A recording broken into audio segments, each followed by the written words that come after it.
இன்றைக்கி கடவுள் நம்மளுக்கு கொடுத்துருக்க வசனம் நியாயாதிபதிகள் 1:2. அதற்கு கர்த்தர், யூதா எழுந்து புறப்பட கடவன், இதோ அந்த தேசத்தை அவன் கையிலே ஒப்பு கொடுத்தேன் என்றார். இந்த வசனத்தை கொண்டு கடவுளை மட்டும் என்ன சொல்கிறத பார்ப்போம்.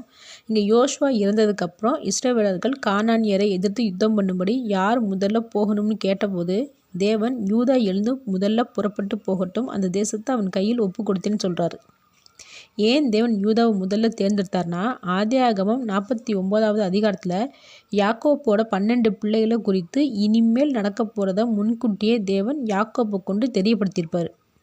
ஆதியாகமம் 49, 8, 9, 10 இந்த அதிகாரத்தை படித்தோம்னா, யூதா பாலசிங்கம், உன் கரம் சத்துருக்களுடைய பிடரின் மேல் இருக்கும், கர்த்தர் வருமளவும் செங்கோல் யூதாவை விட்டு நீங்குவது இல்லைன்னு சொல்லியிருப்பாங்க. அப்போ எப்பயோ யாக்கோப்பு மூலிமா தேவன் வெளிப்படுத்தின வார்த்தைகளை எத்தனையோ நாட்கள் தாண்டி, மாதங்கள் தாண்டி, வருடங்கள் தாண்டி தேவன் கானானியரை அழிக்க செய்து யூதாவுக்கு சொன்ன தீர்க்க தரிசனத்தை நிறைவேற்றுறாரு. மோசேவே 120 ஆண்டுகள் வாழ்ந்தான். யோசுவா 110 வயது வரைக்கும் வாழ்ந்தான். இவங்களுக்கு அப்புறம் இவங்களை வழிநடத்த நியாயாதிபதியில் தான் தேவன் தேர்ந்தெடுத்தார். ஆனால் யுத்தம் பண்ண தேவன் முதல்ல தேர்ந்தெடுத்தது யூதாவை தான். அப்போது தேவன் சொன்ன வார்த்தைகள் எப்பயுமே உயிரோடு தான் இருக்குது. இவ்வளோ நாள் ஆச்சே, இன்னும் தேவன் சொன்ன வார்த்தைகள் நடக்கவே இல்லையே, நாம் தான் உணர்வில்லாமல் நினைக்கிறோம். ஆனால் தேவனை பொறுத்த வரைக்கும் அவர் சொன்னது தான் நிச்சயமாக நிறைவேற்றுவார். நாம் தான் தேவன் மேலே நம்பிக்கை வச்சு காத்திருந்து பெற்றுக்கொள்ளணும்.